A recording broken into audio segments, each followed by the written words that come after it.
want to say welcome everyone to the 2021 ALD Connect patient panel. Thank you all so much, everyone, for joining today. Good morning or good afternoon for wherever you are in the world. My name is Greg Benton. I will be the moderator of the patient panel today. For those of you who don't know, I have been a board member of ALD Connect since about 2018. I lost one of my uncles back in the mid 1950s, my second uncle in 2001, and unfortunately my brother in 2020. And my mother is currently living with carrier symptoms. We will start with our four panelists, incredible panelists, I should say, sharing their stories. And then after they're finished, we'll do a quick Q&A, depending on how much time we have left after everyone shares. So feel free to type in the questions at any time in that little Q&A section down at the bottom right-hand corner of your screen. So our order of speakers today will be Nancy, Artemio, Christy, and then Katie. So without further ado, Nancy, if you're ready, yes, please take it away. I'm Nancy Nusser. I'm from Fostoria, Ohio. We have three boys. Our first one is Kevin. We had issues with them back in '91. Took us forever to figure out what was going on with them. We finally got a diagnosis. The first neurologist we went to told us we were crazy, basically, that there wasn't anything going on. We had more and more issues. So we finally got transferred to a Dr. Allen up in University of Michigan, who sent us to Johns Hopkins. At that point, Kev was too far to even do anything. He was not a candidate for the Lorenzo's oil. We could have done it, but we opted not to. Our second son, Bill, is still with us. He was on Lorenzo's oil study for approximately 8 years. He started that in '92.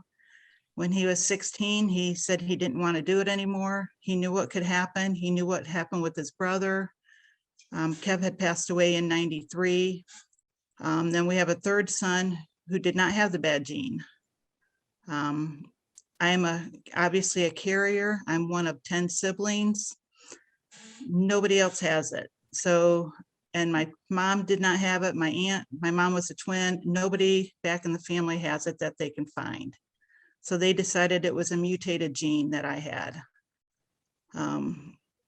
Bill has been doing good up until about 10 years ago. He started having issues. He now uses a walker to walk. And if it's too far, he uses a wheelchair. Has a lot of issues. Unfortunately, he doesn't share them all with us, but he does have cerebral. We do know that much. We see Dr. Kistanuki in Columbus, Ohio, and he's been really good. Our family doctor has been awesome. Any issues we have, he had us, whatever Johns Hopkins says, he would do. He had no problems doing whatever. We got to meet Dr. Mosier. I don't know if anybody remembers Polly Green or not, but all of them. Bill was in the Lorenzo study for approximately 8 years then. And then after that, he's just been doing what he feels he needs to do. I have issues, not a lot of issues, bladder, bowel problems, walking issues at times, unsteady a lot, sleeping issues, a lot of fatigue. I'm not sure what else I have here, but I do have neuropathy in my feet. All kinds of, just the little things, nothing major with myself. I still get around just fine, no issues whatsoever with, I just have to watch how I walk, keep track of everything.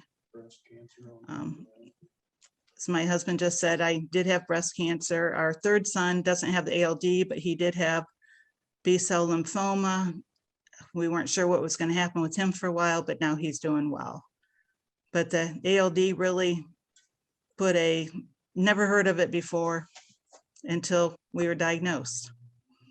Dr. Allen up in Michigan was a great guy. He was really, really awesome because we were told it's not hereditary by the first neurologist. And then we go to see Dr. Allen and he says, it is hereditary. And I'm just looking at him and I said, we're told no. And he said, yes, it is. But luckily, none of my siblings have it. None of my nephews have it. So they really felt it was a mutated gene. I think that's about all I have. Our son does live with us. We did put a chairlift in so he can go up and down the basement easier. He's got a walker upstairs, a walker downstairs. His bedroom's attached to the bathroom. It's a walk-in shower, so he has no issues with that.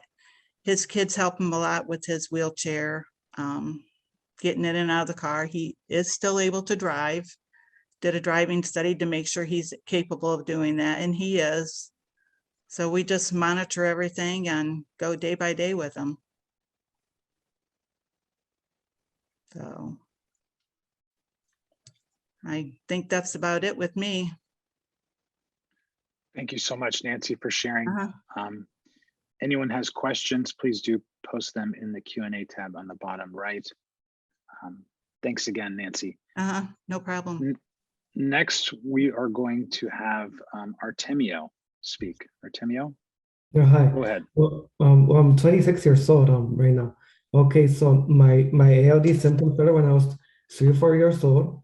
I started to hyperpigmentate because of my Addison's disease, my untreated Addison's disease, and then I was being misdiagnosed with autism and ADHD when I was a little kid, back when I was like 4 or 5 years old back then, and then I was having some problems at school when I was like in kindergarten, first grade, second grade, and third grade.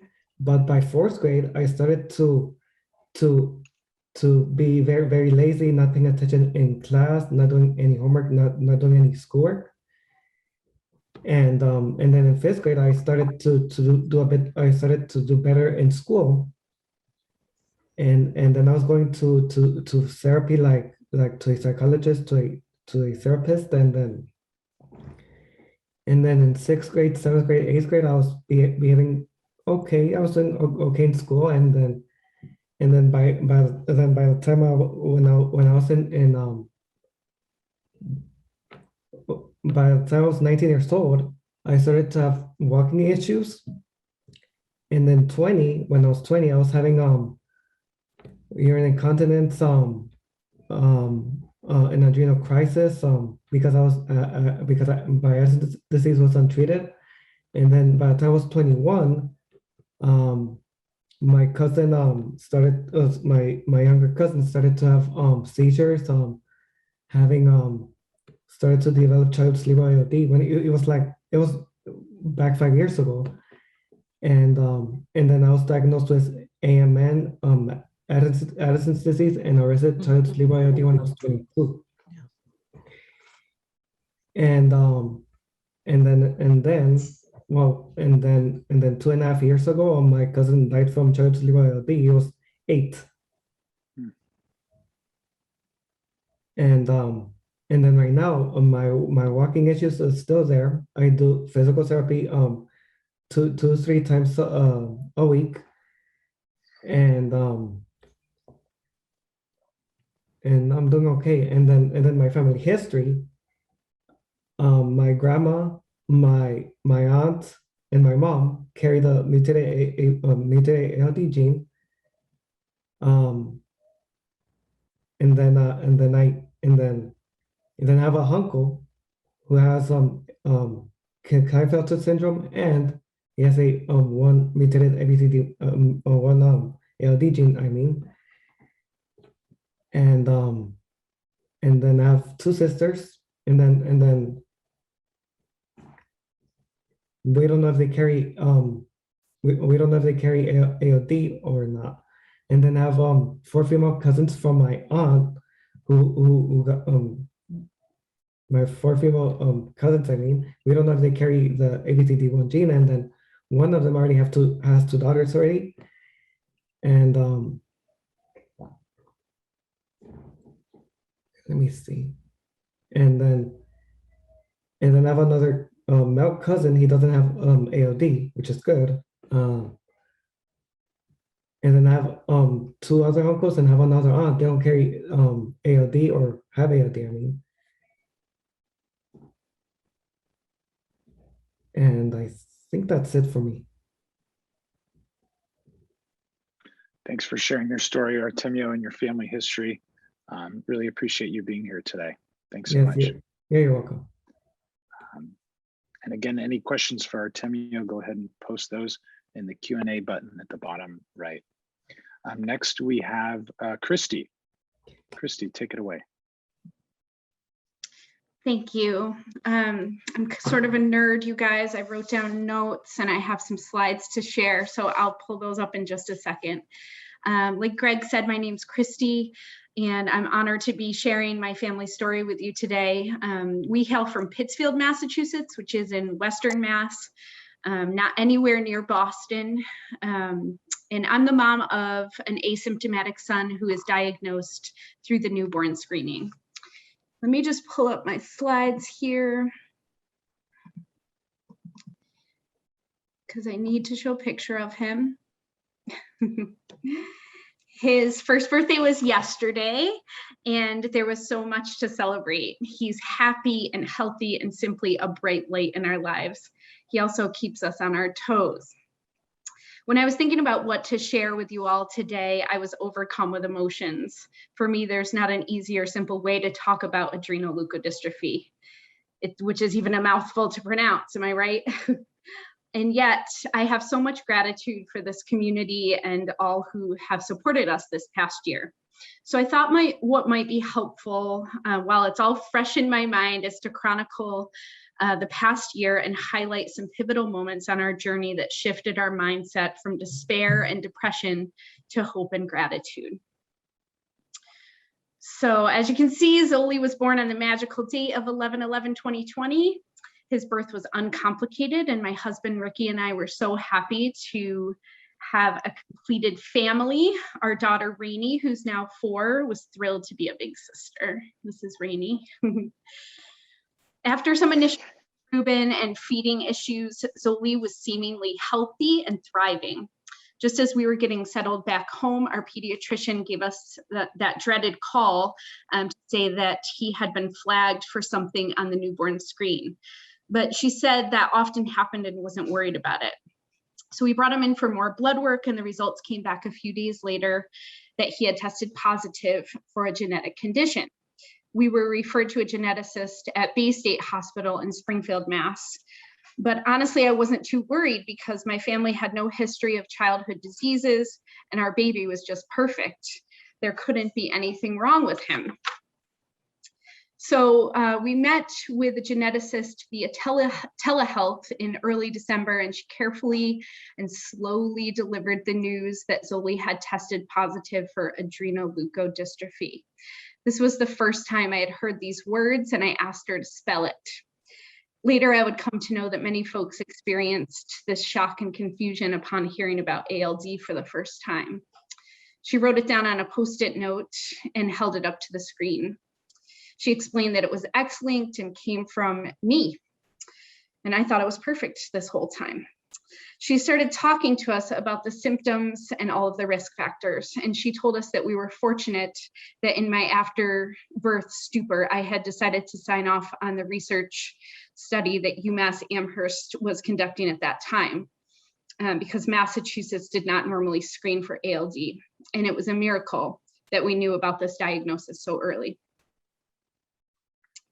She told us that we would send the blood work to one more location. She would send the blood work to one more location in Massachusetts for a final diagnosis, and we held on to that hope. She was so kind and compassionate, but not able to give us the full scope of the disease. And this meeting left us with lots of questions. And I was an incoherent puddle by the end of the conversation, completely overwhelmed and distraught. She told us not to Google adrenoleukodystrophy. So what did we do? We Googled adrenoleukodystrophy, and we subsequently went down a deep, dark rabbit hole of information and dread. I did not want this for my family and kept imagining waking up from this terrible nightmare. Ricky was upset too, but I was beyond a hot mess. I could not stop reading the stories of warrior angel boys who have been lost, and I could not stop crying. I send my deepest sympathy and prayers to the families who have lost a child or a family member to ALD. And I send courage and strength to the families managing progression and treatment. In my postpartum exhaustion, I would hold my baby and sob endlessly day and night. My sister and sister-in-law would sit with me to talk it all through. My sister even watched and cried through the movie Lorenzo's Oil so I wouldn't have to. I couldn't think about anything else. Adrenoleukodystrophy. I would say it over and over as if I was practicing a new language. And essentially I was. The geneticist called us a few days before Christmas to confirm the diagnosis and urge us to schedule an appointment with Dr. Eichler in Boston. We got through our strange COVID Christmas, but it wasn't as easy as this picture appears. Luckily, while doing my research, I discovered ALD Alliance, XOut ALD, and ALD Connect. I read every word of the parent guide and started to feel hopeful after digesting Suzanne Flynn's letter about her 2 boys and how well they were doing, playing sports and all. This was a bright light for us, given we are an athletic family. Go Celtics. I also found a few helpful Facebook groups and posted on one. I was flooded with responses from so many ALD warrior moms offering encouragement and support. I had mentioned Dr. Eichler and was told we were in the best of hands. These are a few of the Facebook groups. I also connected with Rockstar Mama Jamie, one of the founders of XOut ALD in Minnesota. She was the first ALD mom I spoke with and another bright light during this dark time for me. I'll forever be grateful for our conversation. Ricky and I started to tell more of our family, friends, and colleagues so that they knew what we were managing, and we were met with love and sympathy and questions. I gave them the resources I now trusted, and some even made donations to organizations for research. Our appointment with Dr. Eichler in mid-January changed our outlook entirely, and we wished we had seen him sooner. His metaphor likening MRI and blood work monitoring to going to the dentist made a lot of sense to us. He explained everything thoroughly and took his time answering our questions about treatments and statistics. He was calm and reassuring and enormously helpful. He advised us to enjoy our beautiful baby. We left with a plan to connect with an endocrinologist and also scheduled our first MRI. We felt cared for and confident. Those moms were right. We were in the very best of hands. And a special shout out to nurse practitioner Catherine Becker as well. She is absolutely fantastic. After the appointment, many people in my family were tested with the help of Bay State Genetics. Unsurprisingly, I tested positive and do have some symptoms that correlate with the research on females with ALD. Unfortunately, my daughter, who's now 4, tested positive as well. In contrast, my father, my 3 brothers, and my sister all tested negative, and we assumed that my mom perhaps was a carrier. She passed away about 10 years ago after a battle with cancer. Her brother, my uncle, got tested as well and was negative. And while I'm grateful that no one else in my family has this stupid gene, I also feel strangely isolated in such a big family. While I was my mother's favorite and clearly the best looking of the bunch and have that in my favor, I'd prefer to not have the stupid gene. Coming to peace about the diagnosis has been a bit of a challenge, and yet we have been grateful for so many things. The ALD community is incredible. I'd be remiss without mentioning the fundraising events, the ALD Family Weekend, the blog posts, and the abundance of resources. For me, hearing from other ALD moms has been most powerful and reassuring. I thought also it'd be helpful to outline the members of our personal support team. In addition to our family and friends and Dr. Eichler and team, we see Dr. Gordakowski for our pediatric endocrinologist. We've gone for blood work every 3 months, which has been normal thus far.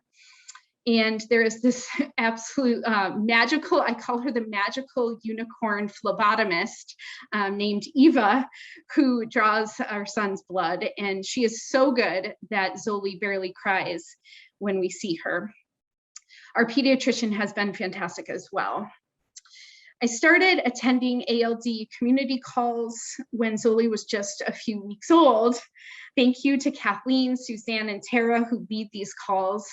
These guys are rock stars and have anchored me each month with their own stories and sharing. Thank you to the other moms who attend as well, and John, who shows up to provide hope and support. Additionally, I've sought support from a medical coping counselor, and we've tapped into the resources of the Pediatric Palliative Care Team of the Berkshires, which is a state-funded program that offers support to children with life-threatening diseases. Yesterday was a beautiful milestone for us, and I was determined to not let ALD overshadow the joy that we felt celebrating Zoli's first birthday. I'm not always able to focus on living life without thinking about doctor's appointments and the reality of ongoing monitoring. But with the help of other people, I've been able to summon my own inner resilience, and I've become stronger day by day. I hope that someday I could be the light for others in the same situation. Zoli's first MRI is next Friday, and I'm sure our personal support team will expand even more. I've heard that Bob, the MRI nurse, is awesome. Please send your prayers and your good vibes to us. We are mostly concerned about Boston traffic and the parking garages, but seriously, we are optimistic and learning to adapt to this new normal with our amazing kids. The bottom line is that newborn screening saves lives, and support teams are integral to patient care. We are grateful for the people at ALD Connect and the opportunity to share our story. Such a great share, Christy. Thank you so much. Sending good vibes and prayers your way, and there seems to be unanimous agreement that you are perfect, in fact, from the people on this call today. Hey, sister. Thanks again. Lovely presentation. Thanks, Christy. Thanks. Last but not least, we have Katie Mullen. So Katie, go ahead and take it away. Hi, I'm Katie. I am from the North Shore, Massachusetts. I'm joining you today from my office in Boston. That's the lovely view behind me. There's plenty of parking at Mouse Jen and Christy to try to get a spot in Fruit Street if it's open. We came to ALD in a bit of a unique fashion. We, our son came to us through foster care on Halloween of 2017. He was 3.5 years old at the time. Actually, when we picked him up from his former foster home, he was extremely ill. He couldn't keep anything down, including water. We tried monitoring him at home for a while, but we actually ended up bringing him into the local children's hospital in Salem, and he ended up needing IV fluids. The doctors all looked very concerned. So of course we were very, very concerned. So essentially, I suppose we spent our first day as parents the same way most people spend their first day as parents, which is in the hospital. He, ended up being fine. We didn't think much of it. His foster mom had been sick too, and she, said a lot of the kids had caught it, so we didn't think much of it. The next time he got sick, he also needed to go in and get IV fluids, which I suppose maybe should have been a flag for us that wasn't what most kids need when they get sick. But again, the doctors didn't seem to think anything of it, so we didn't either. A little bit less than 11 months after Dimitri came to us, we got a call saying that his mom had had another little boy who had also come into care. And we were asked if we wanted to be a placement for him. He was going to be staying in the hospital for a couple of weeks, so they told me to talk it over with Courtney and let them know what we had decided. That was at the very tail end of September, so we were in the midst of talking about our options, and we were of course leaning towards having him come and live with us. And then on October 3rd, I remember very distinctly, I was driving home from work and I got a phone call from a social worker who sounded a little frazzled and said that something had come up medically on on Dimitri's little brother's newborn screen, and that Dimitri might be affected. Since I was behind the wheel and didn't have anything to write with, I had her call my wife and relay the information to her. And when Courtney called me after I got home, she was clearly upset and told me about this strange adrenoleukodystrophy disease. I remember sinking to the floor.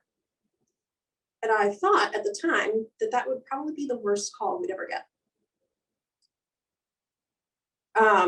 You know, so we got him set up for blood draws and got him tested. And unfortunately, he also tested positive. So we had for a while put a pin in whether or not to bring his little brother home, just while we were figuring out all this medical stuff. And as we learned more about the disease, we realized that having gotten that diagnosis from his brother's newborn screen was very likely the thing that would save his life. And then we felt an innate need to keep them together. So his little brother came to live with us in December of 2018. They both have adrenal insufficiency. Dimitri's had been untreated for some time. His brother developed it very, very young. I believe he was about 3 months when he started steroid replacement. So, you know, we kind of got into a flow, and we see Dr. Eichler, who I have nothing but amazing things to say about him. He's, you know, an incredible physician. And again, another shout out to Katie Becker, who I have the utmost respect for. And, you know, everything was going along great. There was a spot on one of Dimitri's MRIs that they'd been watching for a while, but, you know, it was very, very small and it wasn't changing over several MRIs. So, you know, we had gotten kind of comfortable with the idea that it wasn't anything. And then in April of this year, we got the actual worst call that you can get, telling us that he needed treatment. Well, I suppose it's not the worst call you get, since he's actually doing well now, but at the time it felt like the worst call you could get. So we got his HLA test done. He actually had a 12 out of 12 match, which was shocking. He's biracial, so we had gone into the process very nervous that he would not have any transplant options, especially since at the beginning of our search, the gene therapy trial was not open. So we were moving ahead with bone marrow transplant. And then we got a call from his transplant doctor, Dr. Duncan, and found out that, you know, a spot had opened last minute. And then we were faced with having to decide which way to go. Which I suppose for a family in this community, that's probably the best position that you can be in, choosing between a 12 out of 12 bone marrow match and a gene therapy slot, though the decision was excruciating. And I think at every turn we wondered if whichever way we went, we would feel like we had made the wrong decision. But ultimately, we went with gene therapy for a host of reasons. And he was admitted at Children's the end of June. And I would say I thought the chemo was going to be the worst part of it, which first couple of days he didn't even notice. We had told him he had to do doctor camp, which he thought was really cool when we first told him that, even though he was, you know, missing summer camp. Though now he says he never wants to go back to doctor camp ever again. I don't blame him. He made it through chemo fairly easily. He had a lot of nausea and, you know, had a lot of trouble keeping food down. He didn't want to eat. They ended up placing an NG tube one day, but it came out overnight. And honestly, I think he was so against them putting it back that he just started eating. So I think watching them put the NG tube in was probably the worst part of it for me, just because he was so incredibly upset. But honestly, the staff at Children's on the transplant floor, they are amazing. I have nothing but the utmost praise for everyone there. I had all these nightmares about what it was going to be like, you know, basically living at Children's over the summer. And of course it was horrible, but it could have been so much worse. If it was anything like the nightmares that I was having, it would have been definitely a traumatic, even more traumatic experience than it was. But honestly, the staff there goes above and beyond to make sure that you have what you need and that it's as painless as possible, which obviously it's painful, but they do a great job of minimizing it as best they can. And he is doing great. He's back in school. His hair is starting to come back. He's very excited. He wants to grow it really long. I think he's tired of being bald. So we told him he can grow it as long as he wants. So we'll see where it gets to. But yeah, I mean, he's doing great, and he's got his first post-transplant MRI in January. So any positive vibes the community can send our way, we would greatly appreciate it. Thank you so much, Katie. Sending all the good vibes and prayers your way. Really glad to hear Dimitri's doing well. Incredible share. So thanks so much for being here, Katie, sharing your story with us. I don't see any questions in the Q&A yet. So for those that are on, we have 93 participants from what I can tell. I'm sure you have questions. If not, I can go ahead and fire some kind of general questions that I have. It looks like Kelly, our fearless leader here, has a question. She asked, what advice do you have for other ALD patients and families here on the call today? And that's open to any of the panelists here. So if anyone wants to take a stab at it, please go ahead. Any advice that you'd like to give other ALD families? I'll do just eat like a low-fat diet, because you know the ALD like if you have like a ALD, you have like very long chain fatty acid count, and then you have to eat like a low-fat diet so the progression could be like very slow, I guess.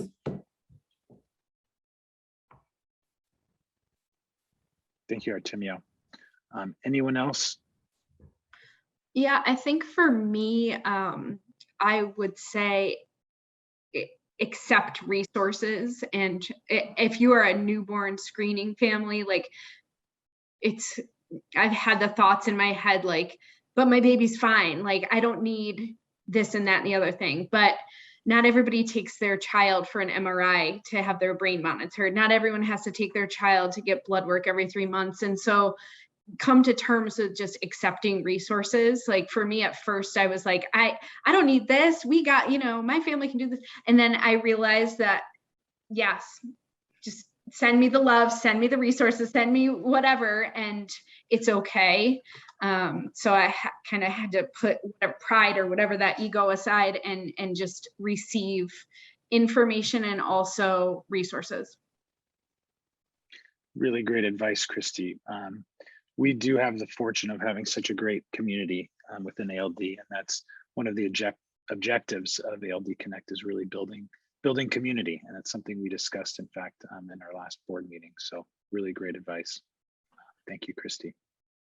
One thing I would have to say is listen to your gut. If you don't think something's right, keep pestering doctors until you get the correct answer or until you feel comfortable. The other thing that we did, and we had a very hard time dealing with it, was doing Make-A-Wish. We did it for Kev. Unfortunately, we couldn't do anything really with him, so we just did a TV because he was in bed all the time. Lots of videos, stuff like that. Bill, we weren't going to do anything with, but they kept hounding us about it until he was 18. So then we decided to do a trip to Montana. We felt guilty doing it because at that point he was basically healthy. He had adrenal insufficiency. But with both of our boys, neither one of them had any adrenal crises. So we were lucky in that respect.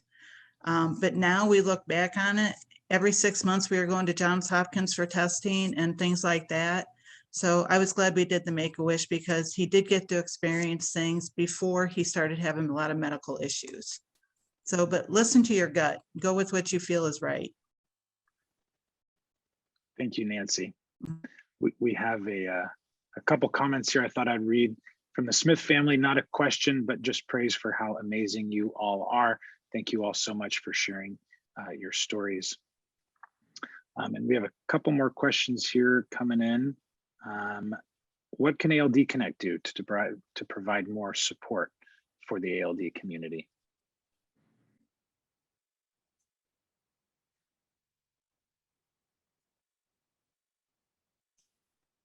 I can honestly say the sessions that I've been in for the female carriers has been awesome. There's one that they have for the spouses and stuff, and I think that one's great. I think stuff like that means a lot. Yeah, I mean, I think ALD Connect does a pretty amazing job. There are, a lot of resources available. I know they've got a link to the parent guide for any newborn screen families. That's amazing. The community calls, I've only been able to join once, I believe, at this, up to now. But I mean, I thought it was great, a great resource. And It is. I know that our family has found a lot of strength from creating community with other ALD families. I know that I would have been probably a huge mess in the hospital during Dimitri's treatment if I did not have, folks in the community to vent to. I just wish they would have been around when my kids were, when Kev was really bad, because we didn't have anybody. It wasn't as well known back in 92, 93. So now all these different options are great. I hate to have to see it all, but it's a great opportunity for everybody to, and the newborn screening, I think is an awesome thing. I really wish Ohio would hurry up and get it approved. Thank you, Nancy. Thank you, everyone.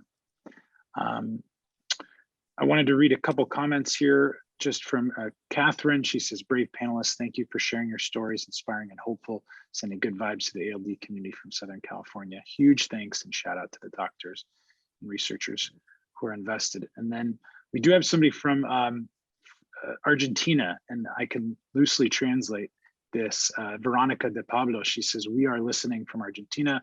We are a large family with leukodystrophy. We've heard many similar histories, and we are thinking about the rest of the world that are similar. We are fighting to incorporate ALD in the newborn screening. I assume they mean in Argentina. And they're sending a big hug to everyone. So very, very nice. I think we have about 10 minutes more here, and we have a couple more questions coming in. And I have one that I kind of prepared here. And anyone feel free to tackle this one. What was the greatest obstacle you faced in your guys' journey, and how did you go about overcoming that obstacle? For me, it was just going down this, like I said, rabbit hole of information and dread and fear. And it's like, I got emotionally, like I was in such an emotional fraught place. Like it was just bad. It was really helpful for me to kind of show up to the community call and be like, this is where I'm at.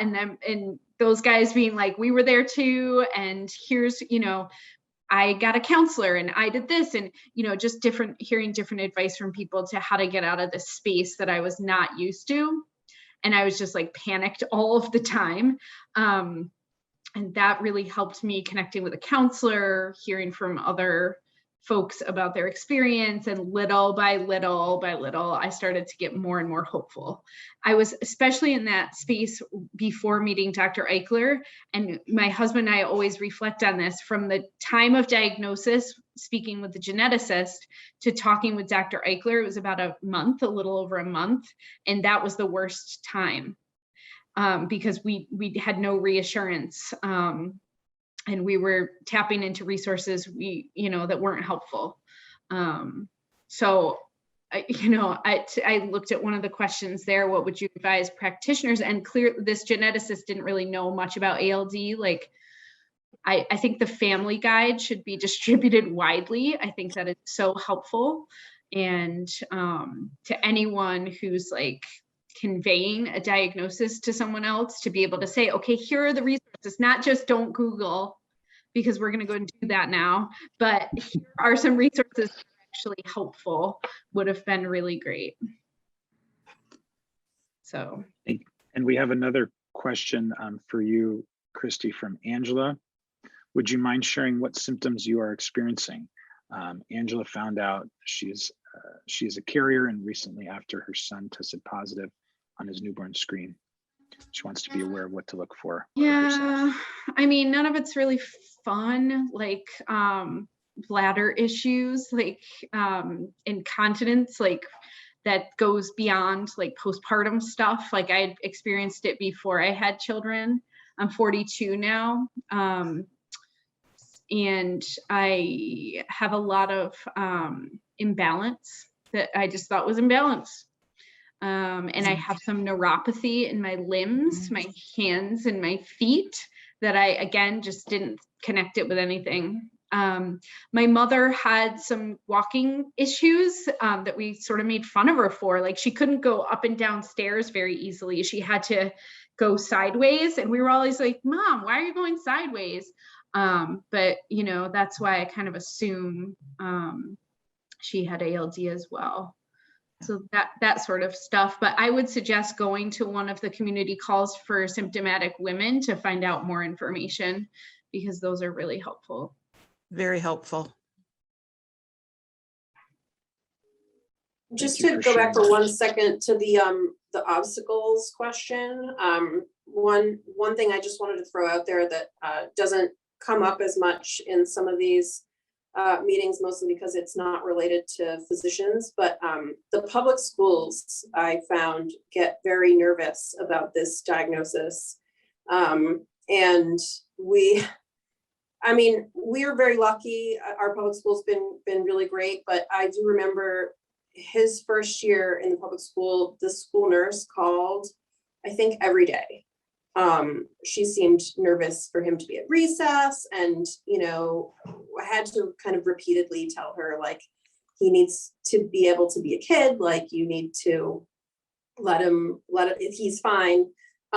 So just, for anyone with, young kids who are going to be entering the public school system at some point, I would be prepared to have to educate them on this as well. You need to be able to educate everyone, because when mine were diagnosed, it was, it wasn't not that it's common now, but it's with newborn screening, it's getting to be more. And even just getting family, and you find out who your true friends are, because a lot of people just look at you like, oh, you're nuts. And, it's very difficult with a lot of people. Yeah. And I want to point out that Kelly did post the parents guide in the chat. So for any of you who have not read it or seen it, I highly recommend taking a look at that brochure. Oh yes, and I wasn't able to share a picture of my son, but we're on page 10 of the guide if anyone needs a visual of the PDF. Page 11 if you have the hard copy. Thanks, Katie. Any last questions, comments, either from the audience or panelists? We have about 4 minutes left, I show, in this panel. One thing I would like to say is, and it's, I don't know how, it started with me. And fortunately, Bill has 2 boys and it doesn't affect them. So we're lucky in the aspect that he has it, but his kids do not. So it started with me and ends with him. So we've just got the 3 in my family that have had it. There's nobody else. So we've been very blessed in that aspect.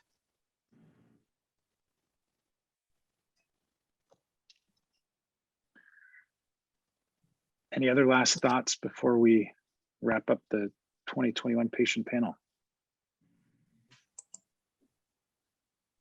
All right, well, just want to say thank you so much to our 4 panelists, to Nancy, Artemio, Christy, and Katie, and everyone that attended, and for all of your thoughtful questions.